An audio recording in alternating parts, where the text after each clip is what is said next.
Hello everyone, welcome to cornerstone computer institute. Previous class లో మీకు themes and templates గురించి చెప్పాను కదండి. స్లైడ్స్ గురించి చూద్దాం. చూడండి, స్లైడ్స్ డిఫరెంట్ థీమ్స్ తో మనకు వస్తున్నాయి. ఇవన్నీ చూడండి ఎన్ని స్లైడ్ మోడల్స్ ఉన్నాయో. 1 2 3 4 5 6 7 8 9. సో ఇవన్నీ డిఫరెంట్ స్లైడ్స్ థీమ్స్ అన్నమాట.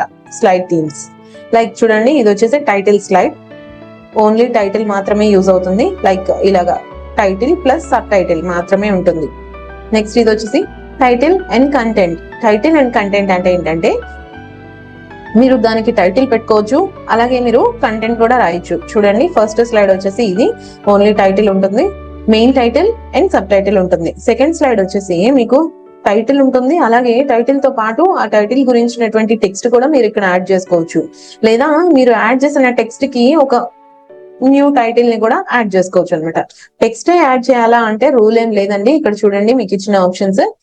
టేబుల్ ఇన్సర్ట్ చేసుకోవచ్చు, అలాగే పిక్చర్స్ ఇన్సర్ట్ చేసుకోవచ్చు, ఆన్లైన్ ఇమేజెస్ కానీ లేదా వీడియోస్ కానీ ఇన్సర్ట్ కూడా చేసుకోవచ్చు. ఓకే, అలాగే స్లైడ్స్ లో థర్డ్ స్లైడ్ చూద్దాం. చూడండి, థర్డ్ స్లైడ్ వచ్చేసి సెక్షన్ హెడర్. సెక్షన్ హెడర్ అంటే ఏంటంటే, మనకి టైటిల్ స్లైడ్ కి సెక్షన్ హెడర్ కి డిఫరెన్స్ ఏంటి అంటే, ఓన్లీ ఇది సెంటర్ లో ఉంది మళ్ళీ ఇది లెఫ్ట్ కి మూవ్ అవుతుందని కాదండి. ఇక్కడ చూడండి, ఇది వచ్చేసి title slide. Title plus sub title ఉంటుంది. సెక్షన్ హెడర్ లో ఏంటంటే ఓన్లీ టైటిల్ ఉంటుంది, టైటిల్ కి కింద టెక్స్ట్ యాడ్ చేస్తాం అన్నమాట.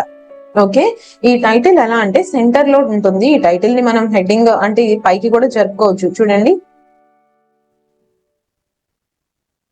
చూసారా? సో ఈ టెక్స్ట్ ని ఈ టైటిల్ ని మూవ్ చేసుకోవచ్చు, అలాగే ఈ టెక్స్ట్ ని కూడా యాడ్ చేసుకోవచ్చు. అయితే ఈ స్లైడ్స్ ని మనకి నచ్చినట్టు కన్వర్ట్ చేసుకోవచ్చు.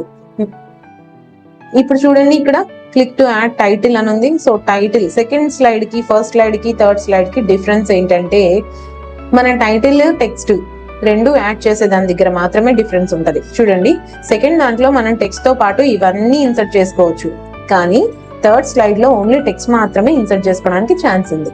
ఓకేనా?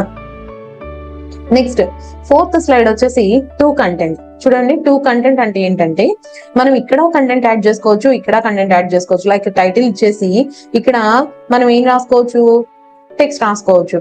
లైక్ ట్విన్స్ గురించి చెప్పేటప్పుడు ఇక్కడ ఒక పర్సన్ గురించి ఇమేజ్ పెట్టి ఇక్కడ ఇంకో పర్సన్ గురించి ఇమేజ్ పెట్టొచ్చు, లేదా ఒక పర్సన్ ఇమేజ్ పెట్టి ఇంకో ఆ పర్సన్ గురించి టెక్స్ట్ రాయొచ్చు. సో ఇట్లా మీరు డిఫరెంట్ అంటే 2 టైప్స్ ఆఫ్ ఇమేజెస్ కానీ 2 టైప్స్ ఆఫ్ టెక్స్ట్ కానీ ఇక్కడ మనం రాసుకోవడానికి ఛాన్స్ ఉంది. అలాగే నెక్స్ట్ స్లైడ్ చూద్దాం. నెక్స్ట్ స్లైడ్ చూడండి, కంపారిజన్. కంపారిజన్ మీన్స్ డిఫరెన్సెస్ రాసుకోవాలనుకున్నా, కంపేర్ చేసుకోవాలనుకున్నప్పుడు మనం ఇలా రాసుకుంటాం. లైక్ ఆపోజిట్స్, సినోనిమ్స్ ఇవి రాసుకోవాలనుకున్నప్పుడు ఈ స్లైడ్ ని యూజ్ చేసుకుంటాం. ఈ స్లైడ్ ని యూజ్ చేస్తాం. అలాగే next title only. Title only అంటే ఏంటి? చూడండి, ఓన్లీ టైటిల్ అంటే టైటిల్ మాత్రమే ఉంటుంది. టెక్స్ట్ యాడ్ చేసుకోవాలనుకున్నా, ఇమేజ్ యాడ్ చేసుకోవాలనుకున్నా చేసుకోవచ్చు. చూడండి, టెక్స్ట్ ఎలా యాడ్ చేయాలో నేను చూపిస్తాను. ఇప్పుడు చూడండి, ఇక్కడ ఏంటి టైటిల్ ఇస్తున్నాం, కానీ ఇక్కడ ఏంటి బ్లాంక్ ఉంది. అప్పుడు మనం ఏం చేయాలి? మీరు టెక్స్ట్ యాడ్ చేసుకోవాలనుకుంటే సెకండ్ స్లైడ్ తీసుకోవచ్చు, లేదా థర్డ్ స్లైడ్ తీసుకోవచ్చు. కానీ బ్లాంక్ ఇచ్చేటప్పుడు మనం ఇక్కడ ఇమేజ్ ఇన్సర్ట్ చేసుకోవచ్చు, లైక్ బ్యాక్గ్రౌండ్ ఇమేజ్ కూడా ఇన్సర్ట్ చేసుకోవచ్చు. చూడండి, ఇన్సర్ట్ లో వెళ్ళి పిక్చర్స్ లేదా ఫోటో ఆల్బమ్ ఏదైనా తీసుకోవచ్చు. పిక్చర్స్ అంటేనేమో మన కంప్యూటర్ లో ఉన్న ఇమేజెస్ ఓపెన్ అవుతాయి.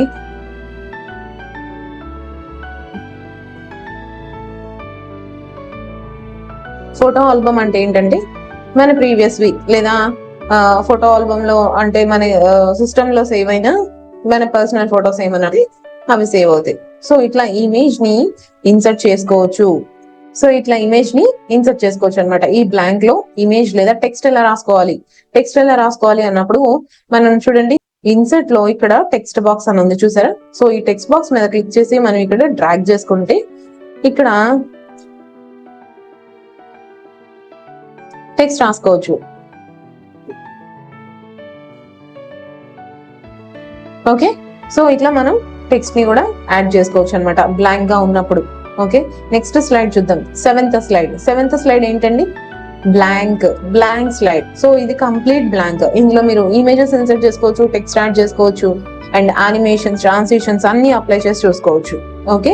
And next slide, content with caption. Content with caption అంటే ఏంటంటే మనకి ఇక్కడ యాడ్ టెక్స్ట్ అన్నారే కానీ మనం ఇక్కడ ఇమేజెస్ ఇన్సర్ట్ చేసుకోవచ్చు, టేబుల్ ఇన్సర్ట్ చేయొచ్చు, స్మార్ట్ ఆర్ట్ ఇన్సర్ట్ చేసి దీని గురించినటువంటి టెక్స్ట్ ఇక్కడ యాడ్ చేసుకోవచ్చు. ఓకేనా.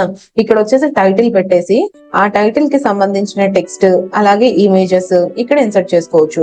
8th స్లైడ్ కి 9th స్లైడ్ కి డిఫరెన్స్ ఏంటంటే చూడండి, 9th స్లైడ్ వచ్చేసి ఏమని ఇచ్చారండి? 9th slide picture with caption. Picture with caption అంటే ఏంటి? ఓన్లీ పిక్చర్ మాత్రమే ఇన్సర్ట్ చేసుకోవడానికి ఛాన్స్ ఉందన్నమాట. అదే 8th స్లైడ్ లో చూస్తే మన స్మార్ట్ ఆర్ట్ తో పాటు టేబుల్ అలాగే వీడియో, స్మార్ట్ ఆర్ట్ చార్ట్ కూడా ఇన్సర్ట్ చేసుకోవచ్చు. కానీ 9th స్లైడ్ లో మాత్రం ఓన్లీ పిక్చర్ మాత్రమే ఇన్సర్ట్ చేయాలి. దానికి సంబంధించిన టెక్స్ట్, దానికి సంబంధించిన టైటిల్ మాత్రమే యాడ్ చేయాల్సి ఉంటుంది. This is the way we proceed in PowerPoint. Thank you so much.